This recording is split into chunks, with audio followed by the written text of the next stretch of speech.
ಕಾರ್ಯಕ್ರಮವನ್ನು ಈಗ ಪ್ರಾರಂಭ ಮಾಡ್ತಾ ಇದ್ದೇವೆ.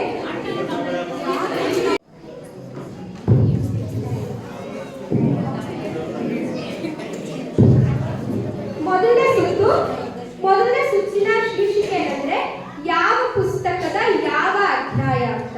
ಇದರಲ್ಲಿ ನಾನು ಒಂದು ಪ್ರಶ್ನೆ ಕೇಳ್ತೀನಿ. ಆ ಪ್ರಶ್ನೆ ಯಾವ ಪುಸ್ತಕದಲ್ಲಿದೆ, ಆ ಪುಸ್ತಕ ಯಾವ ಅಧ್ಯಾಯದಲ್ಲಿದೆ, ಆ ಅಧ್ಯಾಯ ಯಾವ ಪುಸ್ತಕದಲ್ಲಿರೋದು ಅನ್ನೋದನ್ನ ನೀವು ಹೇಳಬೇಕು. ಇದಕ್ಕೆ ನಾನು ನಿಮಗೆ 4 ಆಪ್ಷನ್ಸ್ ಕೊಡ್ತೀನಿ. ಆ 4 ಆಪ್ಷನ್ಸ್ ಅಲ್ಲಿ ಯಾವುದು ಸರಿಯಾದಂತ ಆಪ್ಷನ್ ಅನ್ನೋದನ್ನ ನೀವು ನನಗೆ ಹೇಳ್ಬೇಕು. ಇದಕ್ಕೆ ಕಾಲಾವಕಾಶ ಇದ್ದು 30 ಸೆಕೆಂಡ್ಸ್ ಅಷ್ಟೇ. 30 ಸೆಕೆಂಡ್ಸ್ ಅಲ್ಲಿ ನೀವು ಉತ್ತರವನ್ನ ಹೇಳಬೇಕು. ಸೊ ಇದನ್ನ ಫಸ್ಟ್ ಗ್ರೂಪ್ ಎ ಮತ್ತಾಯ ತಂಡದಿಂದ ನಾವು ಪ್ರಾರಂಭ ಮಾಡ್ತೀವಿ. ಬೇರೆ ತಂಡದವರು ಪ್ರಶ್ನೆ ಕೇಳುವಾಗ ಮಾತಾಡಿದ್ರೆ ನಿಮ್ಮ ತಂಡಕ್ಕೆ ಪ್ರಶ್ನೆ ಕೇಳುವಾಗ ನಿಮ್ಮ ಅಂಕವನ್ನು ನಾವು ಕಟ್ ಮಾಡ್ತೀವಿ. ಸೊ ಎಲ್ಲರೂ ದಯವಿಟ್ಟು ನಿಶ್ಶಬ್ದವಾಗಿರ್ಬೇಕು. ಸೊ ಮೊದಲನೇ ಪ್ರಶ್ನೆ ಆದ ನಂತರ ಟೈಮ್ ಸ್ಟಾರ್ಟ್ ಆಗುತ್ತೆ. ಮೊದಲನೇ ಪ್ರಶ್ನೆ ಕೇಳಿದ ನಂತರ ಟೈಮ್ ಸ್ಟಾರ್ಟ್ ಆಗುತ್ತೆ. ಮೊದಲನೇ ಪ್ರಶ್ನೆ, ಕಂಚುಕಿ ರಕ್ಷಣೆ ಹೊಂದಿದ್ದು ಯಾವ ಅಧ್ಯಾಯದಲ್ಲಿದೆ?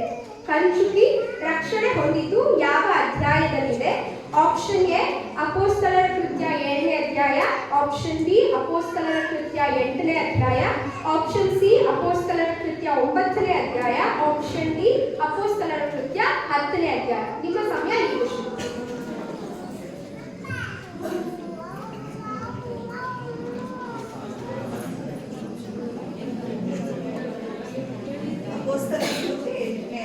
ಸರಿಯಾಗುತ್ತೆ.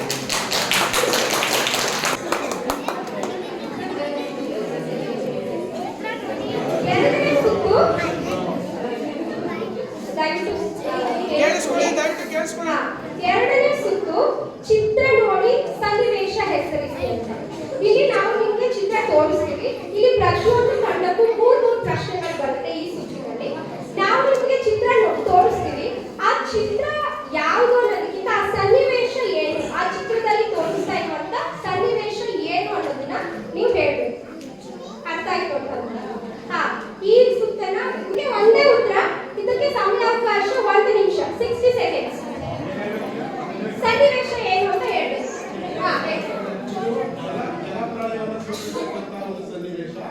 ಮತ್ತು ಜಲಪ್ರಳಯ ಇಂತಹ ಸಂದರ್ಭದಲ್ಲಿ ದೇವರು ಇನ್ನು ಮುಂದೆ ಆಗುವುದಿಲ್ಲ ಅಂತ ಹೇಳಿ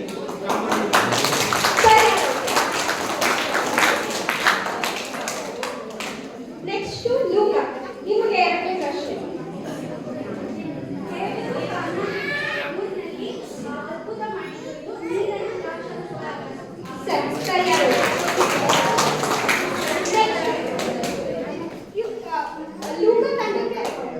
ನೆಕ್ಸ್ಟ್ ಯೋಹಾನ.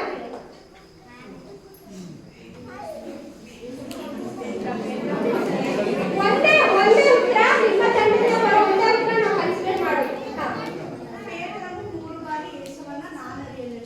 ಸರಿಯಾಗುತ್ತೆ.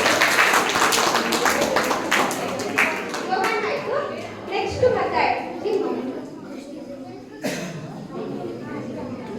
ದಯವಿಟ್ಟು ಬೇರೆಯವರು ಸುಮ್ಮನೆ ಇರಿ.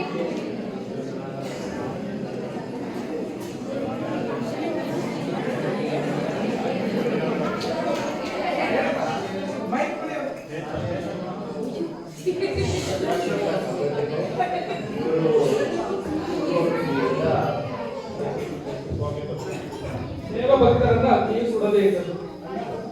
ಸರಿಯಾದ ಉತ್ತರ.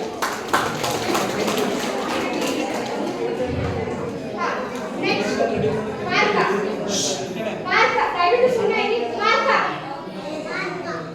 ಈಗ ಸ್ವಲ್ಪ ಇಷ್ಟು ಇದ್ದೀರಲ್ಲ, ಸ್ವಲ್ಪ ಮೀಡಿಯಂ ಪ್ರಶ್ನೆ ಇರುತ್ತೆ. ನಿಮ್ಮ ತಂಡಕ್ಕೆ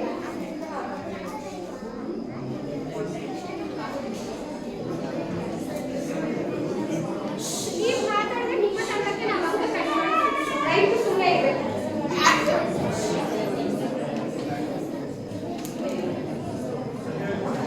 ಸನ್ನಿವೇಶ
ನಿಮಿಷಗಳು ಮುಗಿದೋಗಿದೆ.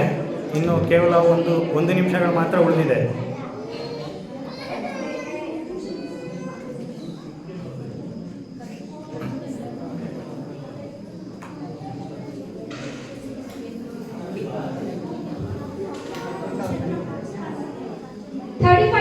ಅಷ್ಟೇ ಇರೋದು. 35 ಸೆಕೆಂಡ್ಸ್ ಅಷ್ಟೇ.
ಫಾರ್ ಎಕ್ಸಾಂಪಲ್ ಇವಾಗ ಸೂರ್ಯ ಚಂದ್ರ ನಕ್ಷತ್ರ ಮನುಷ್ಯ ಮೇಲೆ ಸೃಷ್ಟಿ ಈ ಸೃಷ್ಟಿಯ 7 ದಿನದ ಕಾರ್ಯನ ನಾವು ಶಫಲ್ ಮಾಡಿ ಕೊಡ್ತೀವಿ.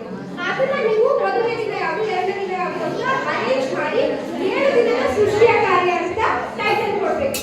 ಸಂಖ್ಯೆನೂ ಇರಬೇಕು ಮತ್ತೆ ಅದು ಯಾವ ವಿಷಯ ಅನ್ನೋದನ್ನು ನೀವು ಬರೆದು ನಮಗೆ ಕೊಡ್ತೀವಿ. Rearrange it and